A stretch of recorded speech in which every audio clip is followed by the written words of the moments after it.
Bienvenue à tous dans ce cours sur la science, sur le lien entre la science et la foi chrétienne. Et avant de commencer, je voudrais simplement prier et puis après expliquer un petit peu ce que nous allons faire pendant les quelques vidéos qui vont suivre. Prions le Seigneur ensemble. Toi, le Dieu créateur qui a fait toutes choses en bonté et par bienveillance, toi qui guides et diriges la création. Toi qui nous as créés à ton image et qui nous a placés dans le monde pour que nous puissions te représenter. Seigneur éternel, Dieu de création, nous te louons et nous te célébrons. Toi, Jésus-Christ, qui est médiateur de la création, de notre rédemption. Toi qui es le merveilleux Sauveur, nous voulons te louer et t'exalter. Et toi, Saint-Esprit, agent de Dieu dans le monde, toi qui fais toutes choses au nom du Seigneur, nous voulons aussi te célébrer et te louer et pour la transformation que tu opères en nous, toi qui nous restaures à l'image de Jésus-Christ, notre Seigneur. Père, Fils, Saint-Esprit, veuille maintenant nous aider et nous guider en toutes choses dans le monde que tu nous as créé, que tu as créé, veuille nous envoyer aussi comme étant tes témoins. Amen. Alors, dans les quelques heures qui vont suivre, avec cette première vidéo notamment, ce que je voudrais qu'on réfléchisse ensemble, c'est le lien entre la science et la foi chrétienne, d'une manière qui soit aussi donc théologique, bien sûr, biblique, mais aussi apologétique, c'est-à-dire de quelle manière notre vue, notre perspective sur la science peut-elle être un objet de témoignage chrétien? Hein, en quoi notre vue de la science peut être une manière de témoigner de qui Dieu est, ce Dieu créateur et rédempteur, le Dieu de Jésus-Christ. Ce que je vous propose de faire ce matin, enfin aujourd'hui, c'est de parler de la vocation scientifique et de la manière dont elle est ancrée dans ce qu'on appelle parfois le mandat culturel. Et vous verrez que je préfère peut-être qu'on parle ensemble de vocation créationnelle. Le terme de culture est très chargé de sens. Et quand on parle de mandat culturel, parfois on a l'impression que c'est plutôt l'art et la culture, alors que là, la vision est beaucoup plus large, c'est la place de l'homme dans la création. Parlant de science, on pourrait aussi définir la science et on pourrait y passer bien sûr des heures, ce qu'on va pas faire ensemble. Peut-être simplement de souligner que la science est d'abord l'étude du monde naturel, l'étude du monde autour de nous, peut-être même l'étude de ce qui est matériel et expérimentable, vu que la méthode scientifique moderne se base beaucoup sur l'observation, l'expérimentation et la répétition. Alors, au-delà de cela, je voudrais qu'en fait maintenant, pour parler de la vocation de la science, on puisse lier la science à la vocation créationnelle, la vocation que Dieu adresse à l'humanité. Et bien sûr, vous en doutez, nous allons nous tourner vers la vocation que Dieu adresse à l'humanité lors de sa création, c'est-à-dire à la fin du chapitre 1er de la Genèse. Et ce que je voudrais qu'on regarde ensemble, c'est la manière dont ces quelques versets-là, qu'on va prendre maintenant dans un petit moment, nous offrent une triple dimension, une triple vocation. Et si vous prenez le texte donc de Genèse 1, que je vous mets ici, Dieu les bénit, au chapitre 1, donc le verset 28 et suivant, Dieu les bénit et leur dit, soyez féconds, multipliez-vous, remplissez la terre et soumettez-la. Première partie, explicitation de la soumission. Dominez sur les poissons de la mer, sur les oiseaux du ciel et sur tout animal qui rampe sur la terre. Et Dieu dit, voici que je vous donne toute herbe porteuse de semences et qui est à la surface de toute la terre, et tout arbre fruitier porteur de semences. Ce sera votre nourriture. À tout animal de la terre, à tout oiseau du ciel, à tout ce qui rampe sur la terre et qui a un souffle de vie, je donne toute herbe pour nourriture. Et il en fut ainsi. Et bien sûr, finissons avec le verset 31. Dieu vit alors tout ce qu'il avait fait, et voici, c'était très bon. Il eut un soir, il eut un matin. Ce fut le sixième jour. Alors, bien sûr, vous pouvez continuer avec le septième jour qui vient couronner le tout, le septième jour qui vient montrer que Dieu, dans le repos de sa création, se révèle, se manifeste comme étant le roi de toutes choses sur ce temple de création qu'il vient de faire émerger du rien, du néant.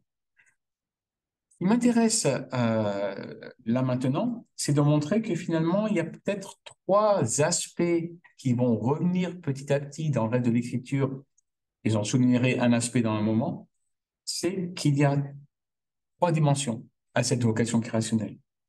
Il y a tout d'abord une bénédiction que Dieu lui-même va prononcer sur sa création, et là, d'abord sur ceux qui portent son image. Dieu les bénit et leur dit, hein, à l'humanité, à l'homme fait homme et femme. C'est le verset 26. Il les bénit et leur dit.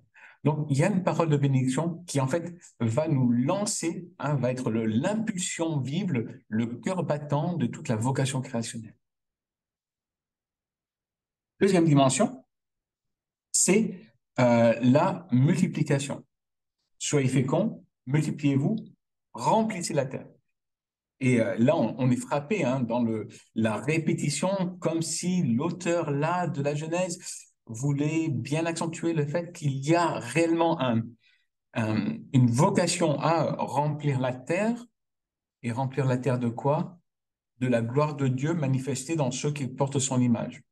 Donc là, il y a une vocation à remplir la terre de la présence de Dieu, présence de l'image de Dieu en l'humanité. Et soumettez-la, dominez sur les poissons, sur les oiseaux, sur tout animal, etc., etc. Alors, bien sûr, ce troisième terme est celui qui a toujours fait beaucoup de débats. Bien sûr, on pourrait passer à un grand temps de résumé sur toutes les manières dont ce terme-là a été compris. Et il désigne particulièrement, en fait, un certain contrôle que Dieu va confier à l'humanité en son nom et qui fait de l'humanité, hommes et femmes, on va presque dire des gérants de la terre, de la création au nom de Dieu, mais de manière à gérer la création comme si, et puisque nous y représentons Dieu. Dieu est de nouveau présent dans la création à travers notre contrôle, notre domination, donc une domination qui se veut de la même nature que serait celle de Dieu, c'est-à-dire une domination qui soit bienveillante, généreuse et qui est en vue le bien de la création. Donc, trois aspects. Une triple dimension à cette vocation créationnelle. Ce qui est intéressant de noter, c'est que cette triple dimension-là que nous voyons, donc la bénédiction, la fructification et la domination ou la gestion, puisqu'on va parler de science, parlons de gestion. La gestion de la création, cela se retrouve d'une manière assez stupéfiante et fascinante dans la vocation missionnaire, notamment si on reprend le grand texte de Matthieu 28, qui n'est pas le seul qui résume notre vocation missionnaire, mais qui est l'un des textes classiques.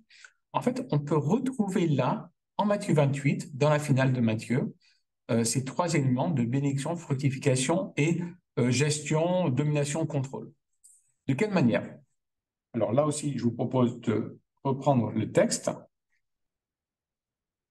Et si vous passez à Matthieu 28, quand Jésus va envoyer les 11, donc les 11, c'est au chapitre 28, donc le verset 16 et suivant. Les 11 disciples se rendirent en Galilée, comme Jésus leur avait demandé, sur la montagne que Jésus leur avait indiquée. Quand ils le virent, ils se prosternèrent. Certains d'entre eux, pourtant, avaient des doutes. Alors là, on retrouve le doute qui fait partie de la vie des disciples à ce moment-là de l'histoire du salut. Jésus s'approcha et leur dit, « Toute autorité m'a été donnée dans le ciel et sur la terre. Allez donc auprès des gens de tous les peuples et faites d'eux mes disciples. Baptisez-les au nom du Père, du Fils et de l'Esprit Saint et enseignez-leur à pratiquer tout ce que je vous ai commandé. Et sachez-le, je suis avec vous tous les jours jusqu'à la fin du monde. » Les trois dimensions de la vocation créationnelle se retrouvent-elles ici? Y a-t-il une parole de bénédiction? Quand Jésus s'approche et dit à ses disciples, hein, cette parole d'envoi final, parole qui se termine sur cette grande promesse et donc bénédiction. Je suis avec vous tous les jours jusqu'à la fin du monde. Quel meilleur exemple de bénédiction sur les disciples que nous sommes, hein, sur le peuple de Dieu en train de se constituer dans la nouvelle alliance, ici en Matthieu 28, que cette bénédiction qui est parole bonne. Voici, moi, Jésus-Christ, je suis avec vous tous les jours jusqu'à la fin du monde. Hein, Jésus s'approche et leur dit, il y a une bénédiction que Dieu adresse à son peuple ici. La dimension la plus évidente en Matthieu 28, c'est celle de la fructification, de la multiplication. Après tout, allez donc auprès des gens de tous les peuples et faites d'eux mes disciples. Appel à fructifier. En tant que peuple qui portons le nom de Jésus-Christ, nous sommes appelés à nous multiplier sur la terre. Et en fait, là, on a un écho quand même assez fantastique à la vocation créationnelle. Si la vocation créationnelle avait comme but de remplir la terre de l'image de Dieu, la vocation missionnaire a comme but de remplir la terre de l'image de Jésus-Christ, car c'est à son image à lui que l'Esprit Saint nous transforme. Vous voyez là le parallèle.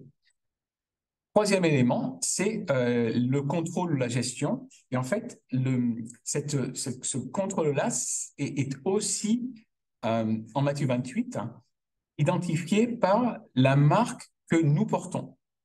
Notre soumission ou la manière dont Jésus, en fait, va gérer, contrôler, dominer sur son peuple est marquée par quoi en Matthieu 28? Par la marque du baptême. C'est cela qui marque le fait que nous appartenons maintenant à ce Jésus, ce roi qui gère avec bienveillance, qui domine, qui contrôle avec bienveillance le peuple qui lui appartient. Donc, lien avec la vocation missionnaire. Il y a un grand écho là. Et d'ailleurs, si on regardait le parcours biblique, on verrait que bénédiction, fructification et domination reviennent régulièrement dans l'histoire du salut, ce qu'on n'a pas le temps de faire entièrement maintenant. Le troisième élément de cette triple vocation créationnelle, trois qualités en fait vont émerger de cette triple vocation. Hein, trois qualités. Dans la bénédiction, on pourrait voir que la bénédiction que Dieu adresse est un appel à la communion. D'ailleurs, la bénédiction va, pour nourrir la communion, nous lier à une certaine notion d'autorité. D'ailleurs, si vous reprenez toutes les bénédictions de l'Écriture, on verrait naturellement qu'il y a un lien entre celui qui bénit et l'autorité qu'il exerce sur celui qui est béni. Dieu bénit sa création, Dieu peut bénir car il a l'autorité sur sa création, le Père bénit son Fils, le père Isaac bénit son fils Jacob. Il bénit le mauvais parce que Jacob a fait une petite feinte là. Jésus bénit ses disciples et parce qu'il a l'autorité sur eux. Et de manière très intéressante là, nous sommes appelés à nous bénir les uns les autres parce qu'il y a une autorité mutuelle que nous partageons en tant que peuple de Dieu. Donc, bénédiction liée à l'autorité qui est exercée. La multiplication, et je finis, bénédiction qui est une formule d'autorité, hein, mais comme but, en fait, la communion entre celui qui bénit et celui qui est béni. Communion entre les deux. La multiplication est une multiplication de quoi? De la présence. La présence de ceux qui portent l'image de Dieu, la présence de ceux qui portent l'image de Christ. Et donc, la qualité que nous devons avoir en tant qu'être humain, hein, disciples de Jésus-Christ, mais être humain qui ont une vocation scientifique, si c'est le cas, c'est de déployer une certaine présence dans le monde au nom du Dieu de Jésus-Christ. La vocation créationnelle, donc, peut être comprise de cette manière-là, une multiplication de la présence de Dieu à travers l'image de Dieu en nous ou la restauration à l'image de Christ. Donc, c'est la deuxième qualité, hein, la présence. Communion, présence. Et la troisième, la domination, qui en fait est l'exercice d'un certain contrôle sur le monde.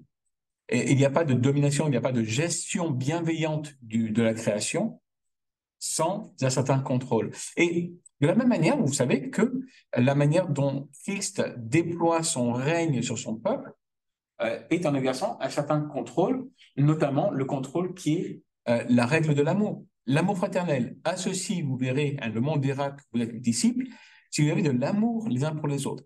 Et l'apôtre Jean, dans ces trois lettres, va peut-être différemment, mais dire cela en montrant que si finalement nous ne démontrons pas une soumission à cette loi, cette règle de l'amour de Jésus-Christ, alors nous ne pouvons pas prétendre être ses disciples, celui qui n'aime pas son frère. Donc, il y a un contrôle parce que nous nous soumettons à ce contrôle bienveillant de Jésus-Christ, notre Seigneur et Roi bien-aimé, la règle de l'amour. Et donc, on pourrait résumer les choses ainsi. Vous voyez les trois dimensions ici de la bénédiction, de la fructification et de la gestion, de la domination. Vous voyez ces trois dimensions, ces trois qualités-là. Donc, l'autorité de celui qui bénit, et donc, autorité de Dieu envers son peuple. La fructification est le signe de la présence de Dieu pour son peuple, et, je ne l'ai pas marqué là, hein, mais à travers son peuple aussi. Signe de la présence de Dieu pour et à travers son peuple. Fondamental, hein, dans le récit biblique. Et la gestion à laquelle nous sommes appelés, hein, la domination à laquelle nous sommes appelés, qui est le signe du contrôle de Dieu sur son peuple, mais aussi à travers son peuple, notamment dans la création. Et vous voyez que du coup, mandat créationnel ou vocation créationnelle, vocation missionnaire vont se répondre, notamment parce que la vocation créationnelle, hein, qui est bénédiction et signe d'autorité de Dieu, a en vue la communion avec Dieu. Donc, mais dans la création, Genèse 1 et 2, et surtout dans la création là, il y avait une grande vocation pour l'humanité naissante à être en pleine communion avec Dieu. Et d'ailleurs, la pleine communion qui nous attend dans le royaume confère Apocalypse 21 et 22. Hein, le royaume, c'est d'abord la communion avec Dieu. C'est ça qu'on attend, par-dessus tout. Communion en Christ, hein, les bénéfices du royaume dans la vocation missionnaire. La multiplication par la présence humaine dans le monde, la présence de l'image de Dieu, multiplication et multiplication, multiplication de la présence, et donc de la multiplication des disciples, hein, de la présence de Christ à travers ceux qui sont ses disciples dans le monde. Donc, encouragement à notamment à l'implantation d'église et l'évangélisation. Et enfin, se répondre la domination que nous avons sur le monde au nom de Dieu et celle que Christ a sur nous et nous mutuellement entre nous. Hein. Dans la vie fraternelle, dans la vie d'église, il y a quelque chose que parfois les théologiens appellent le, le, enfin, le fait qu'on est tous prêtres les uns pour les autres. Hein, il n'y a pas un prêtre parmi nous au-dessus de tous, car le seul grand prêtre, c'est Jésus-Christ. Hein, la lettre aux Hébreux l'affirme de manière régulière. Et nous sommes prêtres les uns pour les autres. Et donc, nous devons avoir finalement une domination mutuelle les uns sur les autres. Hein, une gestion mutuelle les uns sur les autres. Donc, science et vocation créationnelle qui va être encadrée, accompagnée par ces trois qualités-là que nous allons reprendre maintenant dans un petit moment pour en donner quelques exemples aussi. Alors, avant de continuer, je voulais simplement conclure en soulignant une chose, c'est que peut-être, alors le texte de la Genèse ne le résume pas ainsi. Donc ça, c'est une, si vous voulez, c'est une conséquence qui me semble pertinente. Donc ne le prenez pas pour une affirmation du texte biblique. Mais ce déploiement de la vocation créationnelle en bénédiction, fructification, domination, ne pourrait-elle pas nous aider à réfléchir à la vocation scientifique si on remarque que peut-être cet ordre-là de ces trois qualités n'est pas anodin, et si on repart du dernier, hein, la domination, pourrions-nous dire que la manière dont nous exerçons un certain contrôle en tant que représentants de Dieu, notre Créateur, la manière dont nous représentons un contrôle sur la création doit avoir comme but, doit avoir en vue la fructification de l'humanité, et elle-même a en vue la bénédiction. Domination qui sert à la fructification, qui sert à la bénédiction. Dire les choses ainsi, ça nous aide aussi peut-être à donner un sens vraiment particulier à la domination, qui en fait n'est pas une domination abusive et destructrice, mais qui a en vue la bénédiction. Bénédiction pour l'humanité et pour le reste de la création. Et du coup, ça va mettre notre perspective scientifique dans une direction très, très particulière, qui est celle-ci. La science doit être servante de la vocation créationnelle. Enfin, tout ce qu'on fait en tant qu'être humain doit être au service de ce contrôle, en vue de la fructification, en vue de la bénédiction. Et la science aussi. Et donc, du coup, comment peut-on approcher tous les défis scientifiques en regardant cela à travers la lentille, la grille de lecture qu'on propose ensemble maintenant.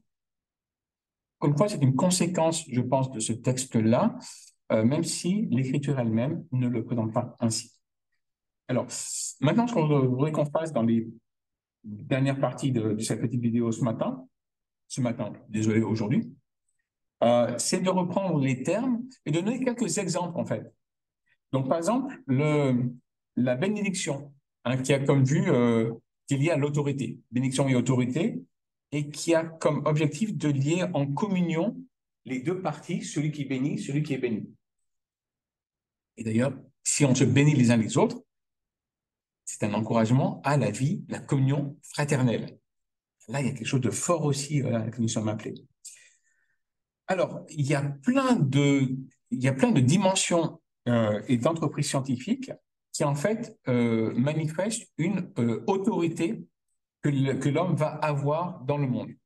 Une manière dont on va essayer d'imposer une certaine parole ou une certaine attitude ou une certaine technologie même. L'homme a une grande autorité dans le monde et en fait, la science lui donne une grande autorité. C'est certain. C'est pour ça que d'ailleurs, certaines découvertes scientifiques peuvent avoir des conséquences aussi dramatiques et néfastes. C'est parce que la science nous donne une grande autorité.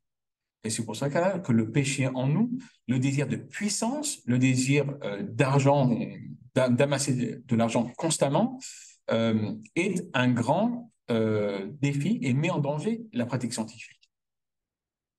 Un exemple qu'on pourrait donner, hein, c'est que la science, qui doit être une bénédiction pour tous, peut parfois être pervertie. Pervertie dans le sens de retourner, de renverser.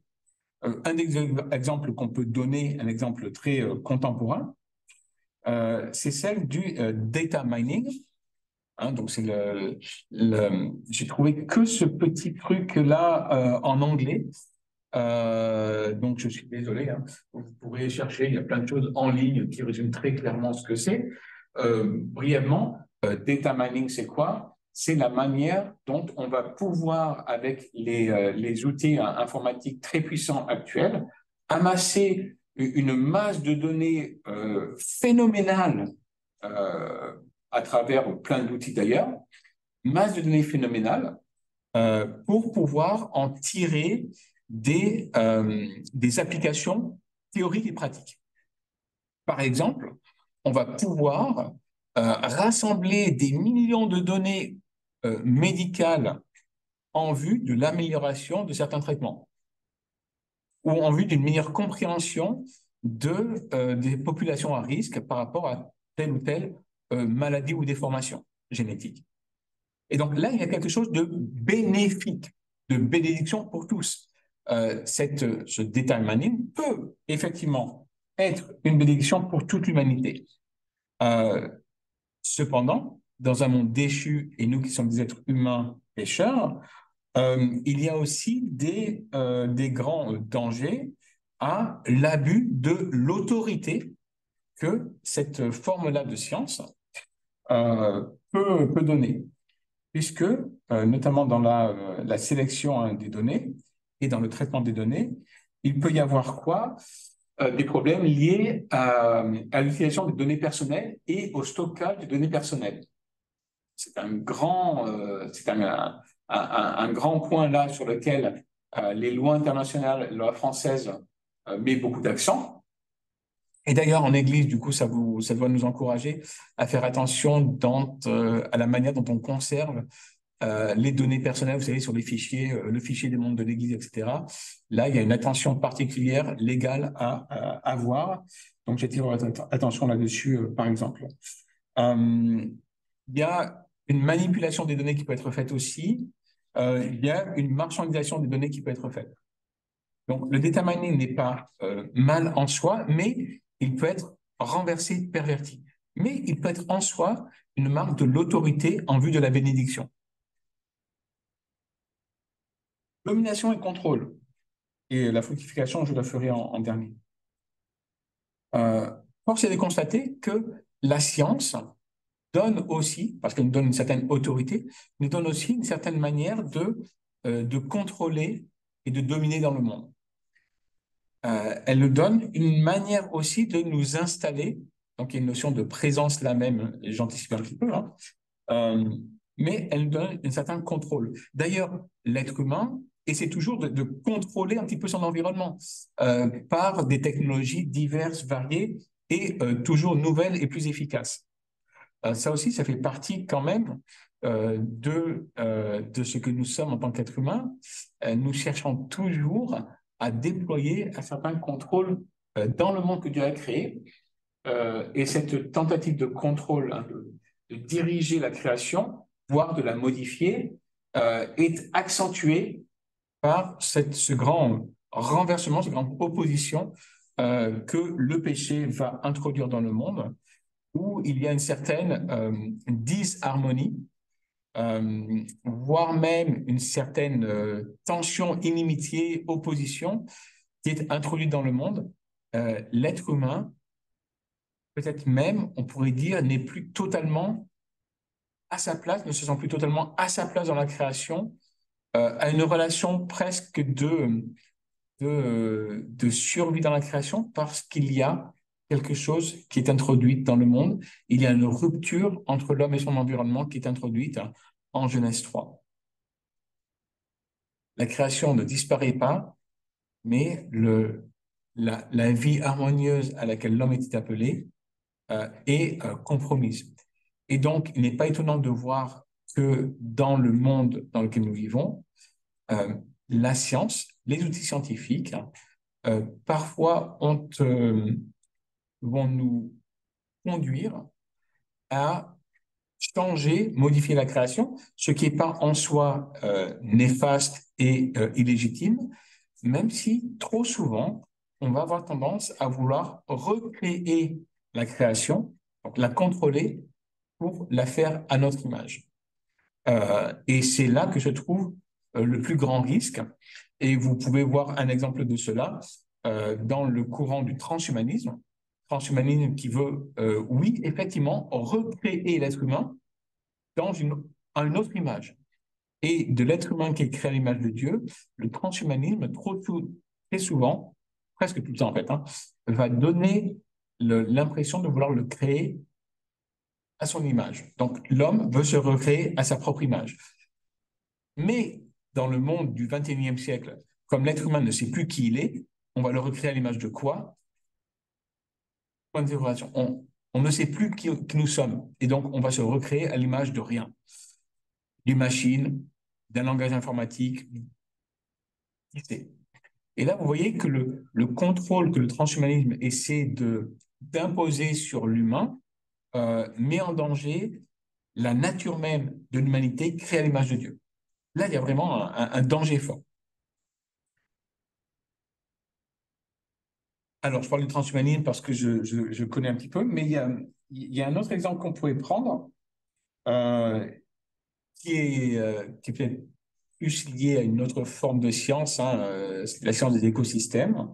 C'est, même si je ne suis pas pêcheur, moi, enfin, je suis pêcheur, je n'ai pas la pêcheur moi-même, hein, c'est l'histoire du huchon ou saumon du Danube, hein, qui est ce magnifique poisson ici. Vous voyez que clairement, c'est pas moi qui l'ai pêché, hein. Ce magnifique poisson.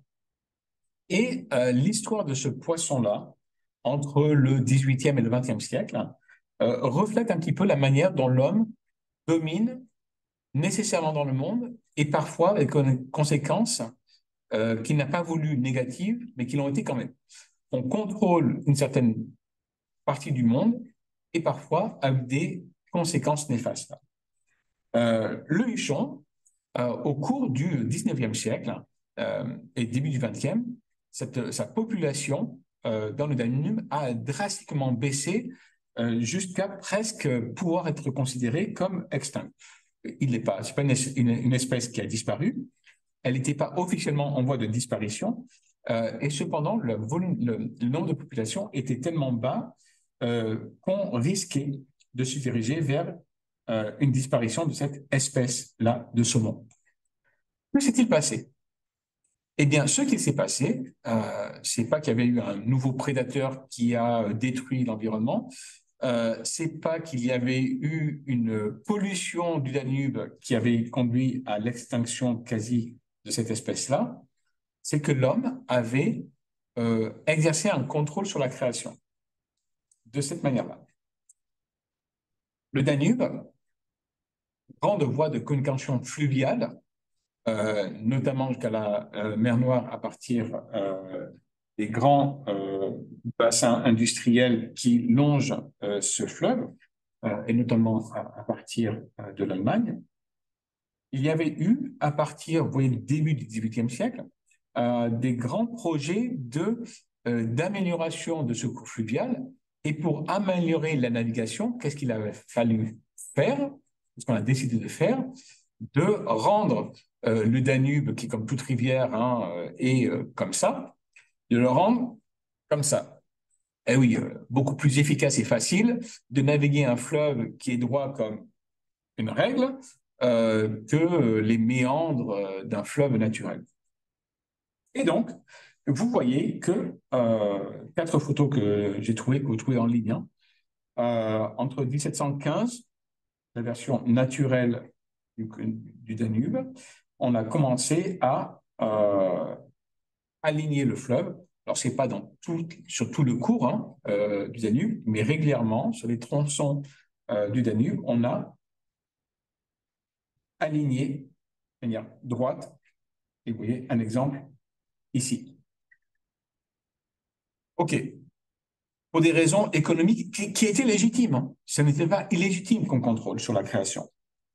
Le problème, c'est que le huchon, comme de nombreux poissons, va pondre ses œufs au fond du lit de la rivière, au fond du lit du fleuve. Et le problème, c'est que le fleuve, hein, le cours du fleuve étant de plus en plus droit, est aussi de plus en plus rapide.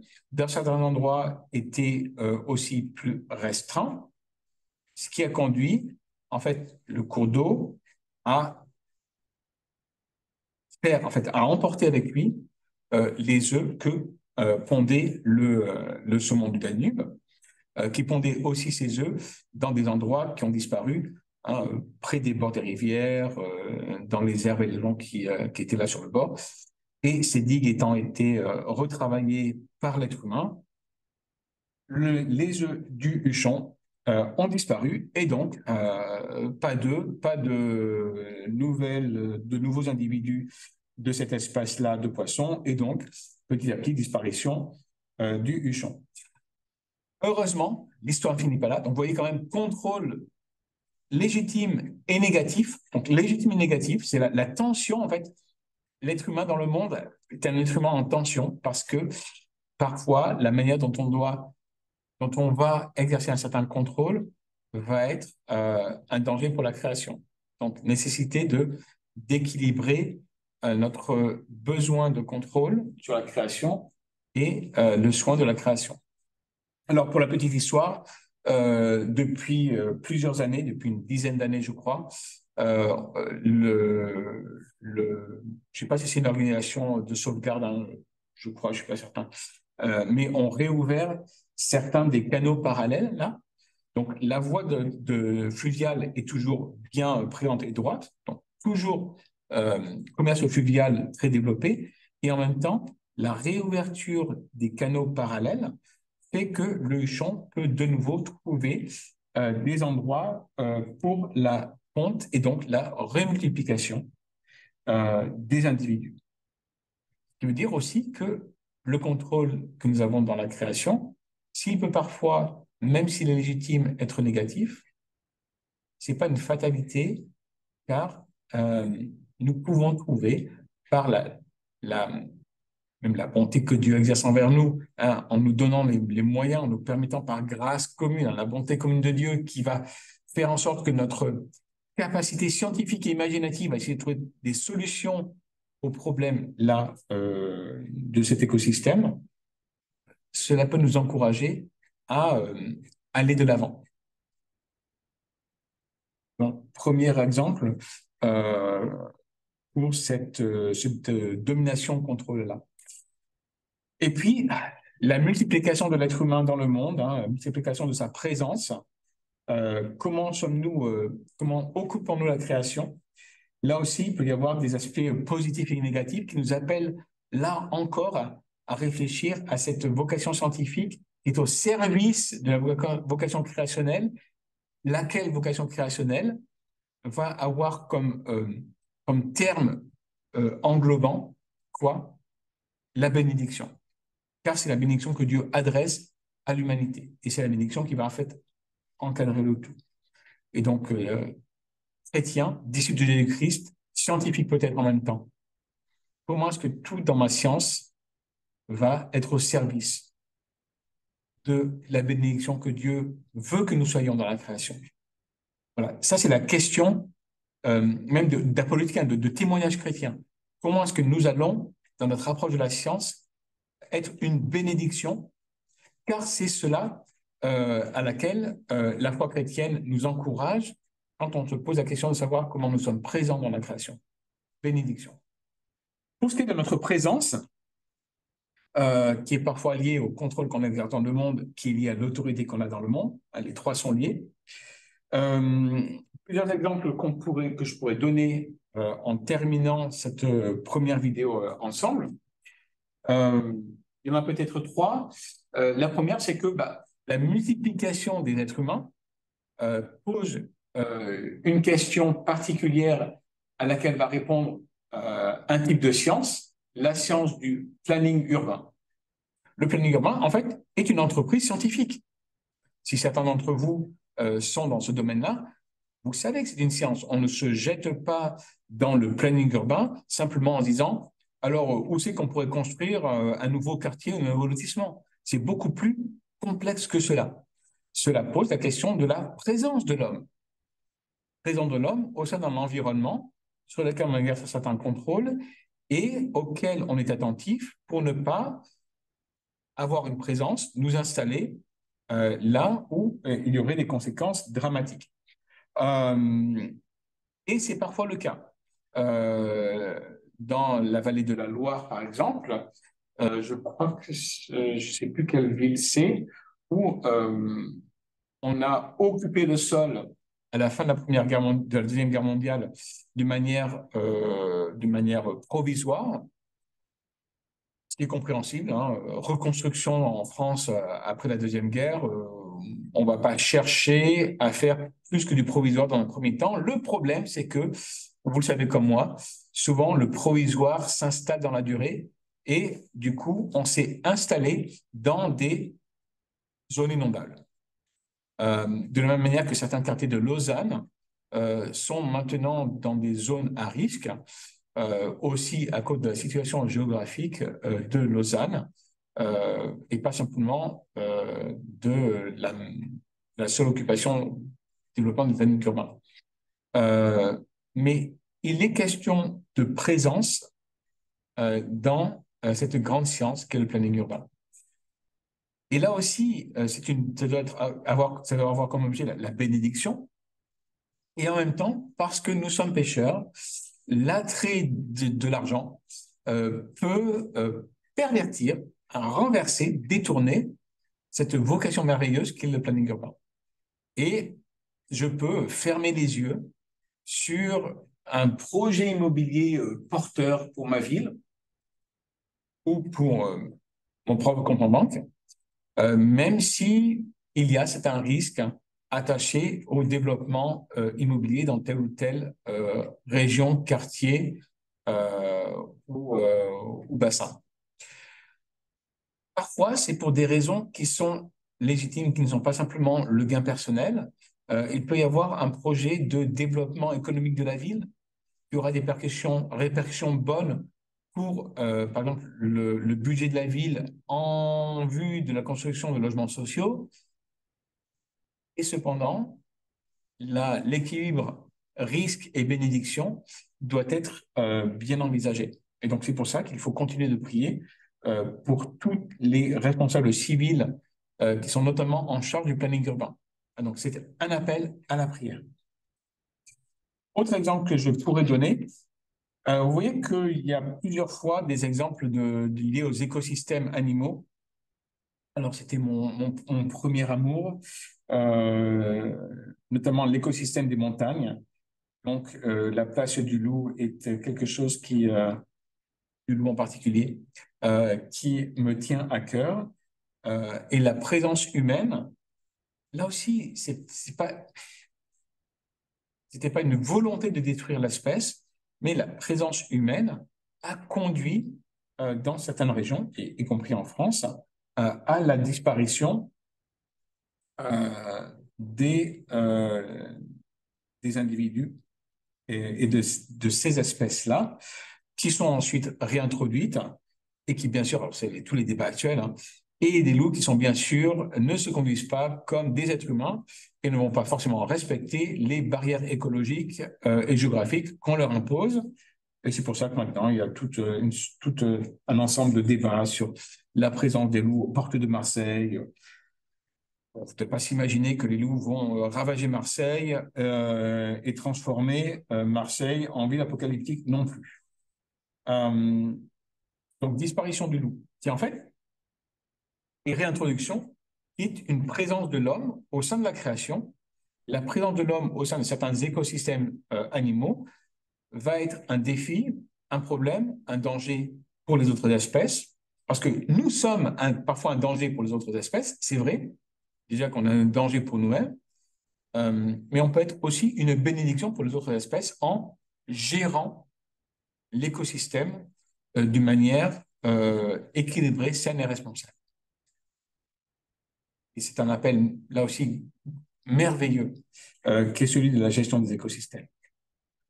Et puis, pour l'écosystème marin, là aussi, la présence humaine et la présence du désir humain, et peut-être la cupidité humaine, malheureusement, a conduit à pas une disparition complète, mais quand même très, très inquiétante, du beluga, qui est en fait l'esturgeon beluga, qui est l'esturgeon de qui on tire le fameux caviar, le caviar du beluga, qui dans beaucoup de pays en fait est maintenant interdit euh, et qui est fait à partir de je sais plus quoi. Euh, mais ce poisson a été décimé. On a pêché le beluga d'une manière qui en fait a détruit et conduit à une extinction de l'espèce. Pourquoi? Ben, à cause de l'avidité humaine. Et on continue, mais c'est interdit, parce que justement, comme c'est interdit, du vrai caviar de beluga est encore plus cher et parfois en contrebande, voilà, à cause de la cupidité humaine. Et vous voyez que là, la vocation scientifique est au service de la vocation créationnelle, pour nous questionner sur les vertus que nous vivons, que nous manifestons dans notre vie. Comment les vertus, en particulier les vertus chrétiennes, que l'Esprit retravaille en nous. La paix, la patience, la générosité, la bienveillance, la douceur, l'amour. Comment est-ce que toutes ces vertus-là habitent, imprègnent tout ce que nous faisons, y compris notre entreprise scientifique? Comment est-ce que cela va donc être même une manière pour nous de vivre différemment la vocation scientifique? Et c'est là qu'en fait, cela peut être un réel enjeu de témoignage chrétien. Et vous voyez qu'en fait, ce que je voudrais qu'on explore dans ces quelques vidéos ensemble, c'est pas simplement qu'est-ce que la science et faire de la science ensemble. Non, c'est d'abord une vision différente de la science qui va mettre en avant quelque chose de distinct parce que nous reconnaissons que la création appartient à Dieu, que Dieu qui est créateur est celui, en fait, qui va la gérer, l'accompagner et la conduire vers son accomplissement et que Dieu nous appelle à entrer dans ce mouvement-là parce que nous sommes faits à son image et que nous portons et prétendons porter le nom de son Fils, le Seigneur Jésus-Christ. Donc, la science est aussi liée à la direction que Dieu va imprimer au monde et qui est tournée vers le royaume. Dans la prochaine vidéo, on en reparlera parce que dans cette deuxième vidéo-là, on va parler non plus de vocation de la science, ce qu'on vient de faire courtement quand même maintenant, mais de la finalité de la science. Finalement, elle sert à quoi? Oui, elle est au service de la vocation créationnelle, mais pouvons-nous aller plus loin? Et c'est à cela que je vous encourage de faire, donc en regardant la prochaine vidéo. Merci de m'avoir suivi pour cette première heure ensemble et que Dieu vous bénisse en toutes choses.